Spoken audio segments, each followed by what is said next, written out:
जय हिंद फ्रेंड्स। तो आज हम chapter number 2 physics class 12 chapter number 2 का पार्ट 2 पढ़ेंगे। ठीक है, तो इसमें जो टॉपिक है हमारा आज का वो है विभव प्रवणता। इसे बोलते हैं पोटेंशियल ग्रेडियंट। समझते हैं इसे क्या चीज है। तो विभव मतलब मैंने आपको बताया था विभव क्या होता है। विभव क्या बताता है कि वैद्युत आवेश का प्रभाव किधर को होगा। तो जिधर का ज्यादा विभव होगा उधर से कम स्तर की तरफ जाएगा। ठीक है, विभव मतलब वो आवेश। तो जिस वस्तु का विभव ज्यादा है उससे आवेश निकलकर और दूसरी में जाएगा जिसका निम्न होगा। ठीक है, और जब तक जाएगा जब तक कि दोनों की विभव बराबर न हो जाए। ये तो पता था आपको। ठीक है, डायरेक्शन को बताता है कि किधर बहेगा। ठीक है, विभव बी का दूरी के साथ परिवर्तन। दूरी का साथ का मतलब है कि जैसे जैसे दूरी बढ़ेगी विभव कम हो जाएगा, जैसे दूरी घटेगी विभव ज्यादा हो जाएगा। कैसे हो जाएगा? क्योंकि इनके जो बीच में रिलेशन होता है वो किसका है? व्युत्क्रम अनुपाती का। देखो बी और आर ही नीचे है ना। ये अगर इसकी वैल्यू आर की वैल्यू क्यों ज्यादा हो गई तो बी की वैल्यू कम हो जाएगी, और आर की वैल्यू क्या हो गई? कम हो गई तो बी की वैल्यू क्या हो जाएगी? ज्यादा हो जाएगी। तो कहने का मतलब मेरा यह है कि विभव दूरी पर डिपेंड करता है, दूरी पर निर्भर करता है। दूरी अगर क्या होगी? बढ़ेगी तो विभव कम हो जाएगा, और दूरी कम है तो विभव ज्यादा हो जाएगा। क्योंकि इनके बीच में रिलेशन कौन सा है? विभव प्रवणता का। तो इसे बोलते हैं विभव प्रवणता, यानी कि विभव में परिवर्तन। डेल्टा मतलब क्या होता है? परिवर्तन। डेल्टा मतलब क्या होता है? परिवर्तन। किसमें? विभव में। तो विभव में परिवर्तन दूरी के सापेक्ष। विभव में परिवर्तन दूरी के सापेक्ष क्या कहलाता है? विभव प्रवणता कहलाता है। ठीक है, विभव प्रवणता। विभव में परिवर्तन दूरी के सापेक्ष क्या कहलाता है? विभव प्रवणता। मतलब डेल्टा का मतलब होता है परिवर्तन। तो अगर दूरी में परिवर्तन होगा तो विभव में क्या होगा? परिवर्तन होगा। तो इसका मतलब क्या हो गया? इसे कहते हैं विभव प्रवणता कहते हैं। ठीक है, अब देखो इसका मात्रक कैसे निकलेगा? विभव प्रवणता। तो चाहे विभव घट रहा बढ़ रहा लेकिन मात्रक तो वोल्ट रहेगा। और बटे क्या? दूरी मीटर। बीमा क्या होगी इसकी? बीमा होगी इसकी ये है ना बी। तो बी की जगह लिख दूंगा डब्ल्यू बटे क्यू, और अपन में डेल्टा आर तो है। कार्य क्या होती है? बीमा एम एन स्क्वायर टी की 1-2, क्यू की होती है 80, डेल्टा आर मतलब डिस्टेंस है ये एल, और इसको एल से एल कट गया, ए को ऊपर सेट करते हैं, ये आ गया हमारे पास। ठीक है, अब हमारा जो नेक्स्ट टॉपिक है वो है विभव प्रवणता एवं वैद्युत क्षेत्र की तीव्रता। मुझे लगता है कि आपको ये टॉपिक समझ में आ गया होगा कि विभव प्रवणता एक्चुअल क्या है। तो ये क्या है कि जैसे जैसे दूरी घटे बढ़ेगी तो वैसे क्या होगा? विभव भी घटे बढ़ेगा। तो इसे क्या बोलेंगे? विभव में प्रवणता होना। क्लियर है? ठीक है, विभव प्रवणता एवं वैद्युत क्षेत्र की तीव्रता में संबंध, यानी कि जो बताया मैंने विभव प्रवणता और वैद्युत क्षेत्र की तीव्रता मतलब क्या? ई में संबंध, ई में। और जो तुम्हारे पास ये विभव, ये क्या होता है आपके पास? विभव प्रवणता क्या होता है? डेल्टा वी अपॉन कितना? डेल्टा आर में आपको क्या होता है ना, डेल्टा बना दो या डी बना दो, मतलब सेम है। ठीक है, कोई दिक्कत नहीं इसके लिए। तो यहाँ पे क्या है? संबंध स्थापित कर रहे तो आपको तो पता ही है। एक आवेश हमारे पास क्या हो गया? मेन आवेश हो गया। जो मेन आवेश आपके पास ये क्या है? परीक्षण आवेश है। इसे अनंत से कहां लेकर आएंगे? वैद्युत क्षेत्र में लेकर आएंगे इधर की तरफ। तो क्या करना पड़ेगा? कार्य। तो कार्य करना पड़ेगा। तो कार्य बराबर क्या होता है? बल गुणा विस्थापन। विस्थापन कितना होगा? डीएक्स का। इधर को चले तो डीएक्स, पूरी एक्स है नहीं, चले थोड़ी सी तो डीएक्स, और क्या हटाते वेक्टर तो कोस थीटा। ये इनके बीच में कितना एंगल बन गया? इधर बल लग रहा है, इधर विस्थापन हो रहा है, डिस्प्लेसमेंट। क्या हो गया? F D x cos theta, 180 का एंगल बन गया। तो रख देंगे एफ डी एक्स कोस 180। 180 का मान कितना होता है? कोस 180 की जो वैल्यू होती है नेगेटिव 1 होती है, और डीएक्स, और यहाँ से डी डब्ल्यू कर कितना? क्यू। एफ की जगह रख दिया मैंने क्यू ई। क्यों? बल है ना, वैद्युत बल। तो वैद्युत बल क्या हो गया? एफ बराबर क्यू ई। एफ की जगह मैंने रख दिया क्यू ई। और फिर यहाँ से ये मैं क्यू कहाँ लिया है? ये क्यू लिया है नीचे। डी डब्ल्यू बटे क्यू बराबर कितना? E D x. D W बटे क्यू की जगह रख सकते हैं हम डीवी, और बराबर कितना? माइनस के डीएक्स। और आपको बताया कि क्या का कार्य और बटे आवेश। तो इसका अनुपात क्या होता है? वोल्टेज। विभव कहलाता है विभव।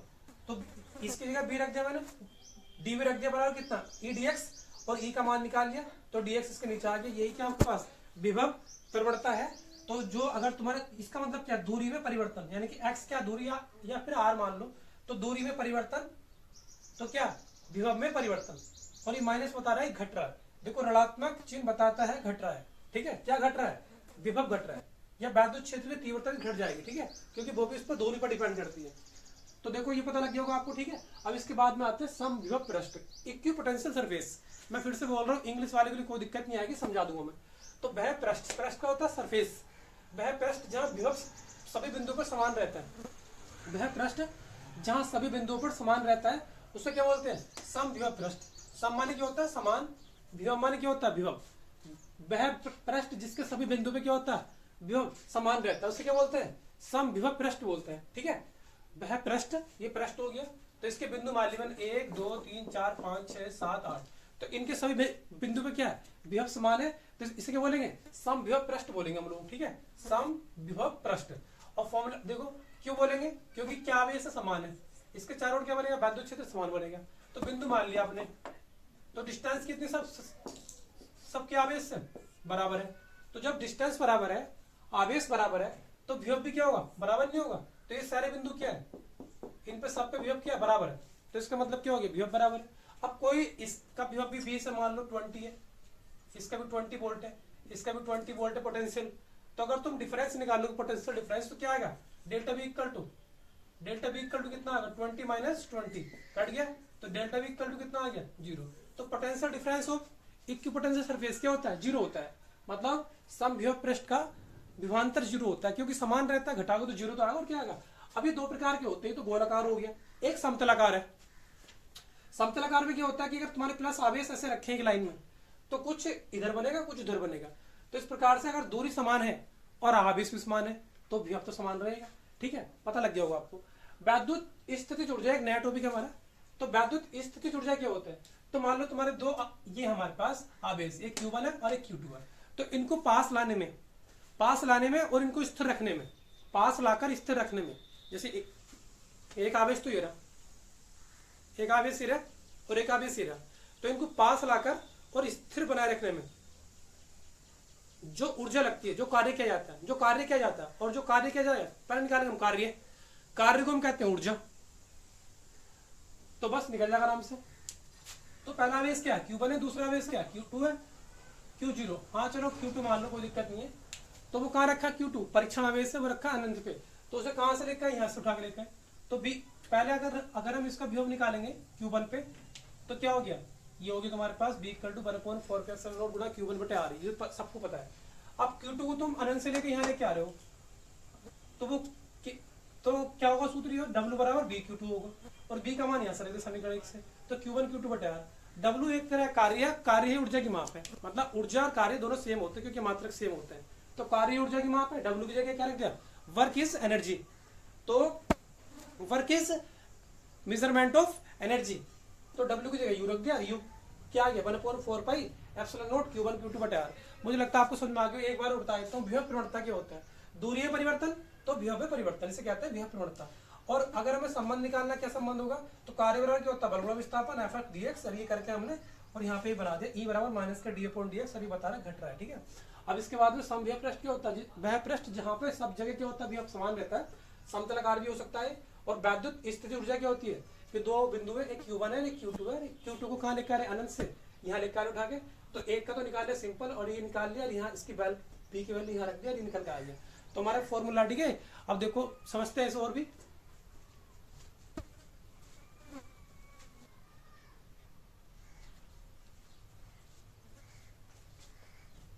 ओके फ्रेंड्स, तो हम जिसमें पढ़ेंगे आगे कि विभिन्न आवेशों की स्थितिज ऊर्जा। अगर बहुत सारे आवेश है तो उनकी स्थितिज ऊर्जा कैसे निकालते हैं। तो ये मैंने एक निकाय माना सिस्टम ऑफ चार्जेस। तो Q1 Q2 Q3 तीन चार्ज मान लिए, डिस्टेंस क्या मान लिया इसकी, Q1 है, Q2 तो डिस्टेंस R, और चूंकि 1 और 2 है तो 1 2, और यहाँ क्या Q2 Q3 तो यहाँ R क्या 2 और 3, और यहाँ Q1 और Q3 है तो डिस्टेंस क्या R1 3। तो फॉर्मूला ये हमारे पास होता है, इसका यूज करेंगे।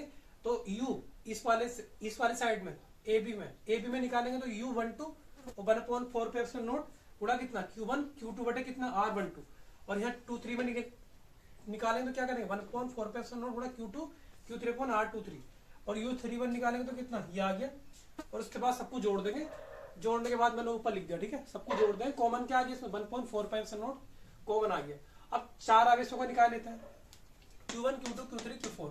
तो चारों साइड में निकालो, इसमें और इसमें, चारों में निकाला, U1 निकाला, U2 निकाला, U3 निकाला, U4 निकाला, बाद में सबको जोड़ दिया। कॉमन क्या आ रहा है सब में, इनमें कॉमन इनमें ही आ रहा है, सभी में कॉमन आ गया, तो मैंने भाग निकाल लिया, और जो अंदर के थे ये लिख दिए, देखो अंदर वाला, और मात्रा क्या आएगा जूल। ठीक है ना, पता लग गया होगा। द्विध्रुव को घुमाने में क्या का कार्य, यानी कि डायपोल को, जो डायपोल है ना, डायपोल को घुमाने में बलाघूर्ण। देखो कोई चीज अगर ऐसे घूमती है, ऐसे सीधी रेखा में, तो उसको बोलते हैं बल, ओनली बल, या रेखीय बल बोल दो, लीनियर फोर्स। लेकिन अगर कोई चीज ऐसे घूम रही है, ऐसे घूम रही है, तो क्या होगा, तो वहां पे फोर्स नहीं होता, वहां टॉर्क होता है। क्या होता है, टॉर्क। क्या होता है, टॉर्क, TORQUE, टॉर्क। तो आप फोर्स नहीं होता, टॉर्क। तो आप मतलब समझे, फोर्स अगर सीधे डायरेक्शन में है तो फोर्स, और अगर ऐसे घूम रहा है तो टॉर्क। क्लियर है, चलो ठीक है। तो हमने इसके लिए प्रूफ करने के लिए क्या निकाला है, एक मान लिया ये जो क्रॉस, ये एरो को साइन लग रहे हैं, ये यूनिफॉर्म इलेक्ट्रिक फील्ड है, मतलब एक समान वैद्युत क्षेत्र E, ठीक है, यूनिफॉर्म इलेक्ट्रिक फील्ड है। इसमें क्या रखा आपने, डायपोल रख दिया। तो डायपोल भी क्या होते हैं, पहले से दो चार्ज होते हैं, प्लस और माइनस। तो ये घूमने स्टार्ट करेगा, इस पर दो बल लगेंगे, एक बल तो ऊपर को और एक बल ये इधर, और ये दोनों बल प्रयास करते हैं कि ये जैसा है वैसे रहे, जिस पोजीशन में है उसी पोजीशन में रहे। लेकिन ऐसा नहीं होता, फिर फोर्स लगते रहते हैं, ठीक है। तो यहाँ पे ये जब ये चला गया आउट के ऊपर, तो कितना एंगल कितना एंगल चला, थीटा। शुरू में एंगल क्या होगा, जब नहीं उठा होगा, 0। बाद में कितना हो गया होगा एंगल, थीटा। अब ये डिस्टेंस है वाली, ये डिस्टेंस कौन थी, लंबा था ना, लंब, परपेंडिकुलर। तो परपेंडिकुलर है, तो परपेंडिकुलर डिस्टेंस निकालने के लिए मैंने तरीका बताया आपको कि जो 12 है ना, 12 साइन से गुणा कर दो, परपेंडिकुलर डिस्टेंस निकल जाती है। साइन लगा दो, साइन थीटा इक्वल टू लंबा डेका, ओके, P/H। तो फिर बस निकल गया लंबा की, और हो गया। सूत्र ये होता है बलाघूर्ण का बल गुणा लंबत दूरी। बलाघूर्ण निकालना, बलाघूर्ण का मतलब होता है टॉर्क, बल गुणा लंबत दूरी। तो टॉर्क, टॉ से रिप्रेजेंट करते हैं टॉ, और बल कितना है F, और लंबत दूरी कितनी है 12 साइन थीटा। ये रख दी 12 साइन थीटा, देखो यहाँ पे 12 साइन थीटा। और F की जगह मैंने क्या रखा, QE, क्या रख दे, QE का 12 साइन थीटा। तो E बाहर निकाला 2QL, और इस 2QL की जगह मैंने क्या रख दिया, P रख दिया। जहां भी 2QL आएगा ना, वो P रखा जाएगा, क्योंकि मैंने पहले बता दिया आपको। और PE साइन थीटा, और यहाँ पे केस लगा दिए। मान लो शुरू में नहीं घूमता है, तो एंगल कितना होता है, 0 होता है। तो 0 एंगल के लिए क्या, 0 एंगल तो यहाँ रख दो, PE साइन 0, साइन 0 का मान कितना होता है, 0। तो टॉर्क क्या आ गया, 0। मतलब है कि अगर इसे डायपोल को इसमें रख देंगे, घुमाएंगे नहीं, तो मतलब इस पर क्या लगेगा, टॉर्क 0 लगेगा, क्योंकि घुमाए नहीं तो जो क्या लगेगा, जब वो घूमेगा ऐसे जब तो टॉर्क आएगा। जब वो घुमा नहीं तो टॉर्क कैसा आ जाएगा। दूसरा केस क्या, इसको उठा करके 90 पे मतलब खड़ा कर दिया आपने, पूरा ऐसे था शुरू में, और पूरा घुमा के 90 पे ला दिया। जैसे ये शुरू पोजीशन ये रही, और जो फाइनल पोजीशन ये रही इसकी, तो 90 पे आ गया। तो टो रहा कितना, P साइन 90। साइन 90 की वैल्यू कितनी होती है, 0। क्या होती है, साइन 90 वैल्यू होती है 1। तो क्या आ गया, टो मैक्स। तो इस कंडीशन में जो टॉर्क होता है ना, वो मैक्सिमम प्राप्त होता है, अधिकतम ध्यान रखना, न्यूनतम किसमें, 0 में, और इसमें भी। और 180 में रखते तब भी 0 आता है। ये संतुलन की अवस्था कहलाती है, संतुलन की। कभी संतुलन का मतलब है कि जैसा था वैसे रखा है, ठीक है, कोई दिक्कत नहीं है। अब कार्य निकालना में, द्विध्रुव को घुमाने में एक तो निकालते बलाघूर्ण, जो कि मैंने निकाल दिया थी, नीचे फॉर्मूला ये आ गया। अब मुझे निकालना है इसका कार्य, कितना कार्य किया जाए। पहले बल आघूर्ण निकाल लिया, टो, अब निकालेंगे कार्य। तो बल की इक्वल टू क्या होता है, बल आघूर्ण गुणा विस्थापन। विस्थापन कैसे, जितना एंगल पहले कितना एंगल था, θ1, बाद में कितना हो गया, θ2। तो एंगल चेंज हुआ नहीं हुआ, एंगल चेंज हुआ तो d थीटा लगाएंगे। तो बस बल आघूर्ण कितना निकल के आया, निकल के बल आघूर्ण क्या निकल के आया था, तो बराबर P साइन थीटा, तो P sine theta into d theta. अभी बोल रहा कि ये रेस्पेक्ट में किसका हो रहा है, इंटीग्रेशन, समाकलन। समाकलन क्यों लगाया, क्योंकि पूरा कार्य निकालने के लिए बोल रहे हैं, पूरा जहां भी निकालेंगे कार्य वो समाकलन लगाएंगे आप लोग। तो d थीटा, ठीक है, ये d थीटा है ना, तो आप इसको d थीटा को ऐसे रखे रहने दीजिएगा। और ये बता रहा है कि थीटा के सापेक्ष समाकलन करना, मतलब इंटीग्रेशन, ठीक है। तो लिमिट लगा दी मैंने 0 से लेके कहां तक, थीटा तक, क्योंकि शुरू में एंगल क्या था, जब वो नहीं घूमा था 0, बाद में कितना हो गया, थीटा। तो P बाहर निकाल लिया, और 0 से कितना, थीटा साइन थीटा। P बाहर निकाला, साइन थीटा का समाकलन क्या होता है, माइनस से कोस थीटा, और लिमिट लगा दी P ऐसी, और ये माइनस मैंने बाहर निकाल लिया। समाकलन क्या होता है, साइन थीटा का माइनस कोस थीटा। ध्यान रखना, थोड़े बायोलॉजी वाले को दिक्कत आएगी, ध्यान रखना इसका। साइन थीटा का इंटीग्रेशन होता है माइनस के कोस थीटा, और जैसे समाकलन होता है वैसे ही बड़े से ब्रैकेट लगाते हैं, और पहले ऊपर की लिमिट रखते हैं, और फिर माइनस लगा के नीचे की लिमिट रख देते हैं। देखो रखा कोस थीटा माइनस कितना, कोस 0। ये माइनस पहले निकाल लिया, ये फॉर्मूले का माइनस चल रहा है। कोस थीटा का मान कितना है, कोस कितना है, कोस थीटा। ये कोस 0 की वैल्यू क्या होगी, 1, ध्यान रखना 1।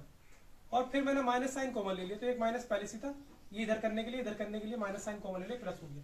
तो बस ये फॉर्मूला आगे निकलता हमारे पास, ये वर्क डन का फॉर्मूला आ गया। डायपोल को घुमाने में ठीक है, उतना वर्क डन किया जाएगा। केस लगाया मैंने इसमें, अगर नहीं घुमाया जाता तो जो एंगल है थीटा क्या होता है, 0 होता है, तो रख दे मैंने यहाँ पे 0, तो cos 0 का मान कितना होता है 1, ये कट गया 0 आ गया। लेकिन अगर कोई भी एंगल होगा 0 नहीं होगा तो ऊपर चल गया, तो कुछ तो कार्य किया जाएगा, कुछ तो फोर्स लगा, कुछ तो टॉर्क लगा। तो बस अगर उसका एंगल 0 नहीं है तो वर्क डन पे 0 नहीं होगा, क्या गया कार्य पे 0 नहीं होगा। ठीक है ना, तो आप मेरी बात समझ गए होंगे। पहले क्या निकाला मैंने, 3 निकाल के लिए स्टैटिक्स एनर्जी, स्थितिज ऊर्जा 4 के लिए निकाला, फिर मैंने बलाघूर्ण निकाला, फिर मैंने कार्य निकाला। ठीक है, मुझे लगता है समझ में आ गया होगा।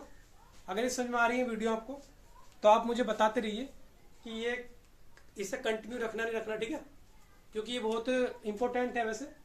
क्योंकि अगर आप पढ़ भी रहो कहीं ना कहीं, तो आपको रिवीजन करने के लिए वन शॉट वीडियो बहुत हेल्पफुल होती है, और इसको लिखने के लिए काफ़ी मेहनत करनी पड़ती है। तो आप बता दीजिएगा, ठीक है। Thank you very much. And ये अपने दोस्तों से बताइए जो पढ़ते हैं 12th क्लास में जो भी हैं।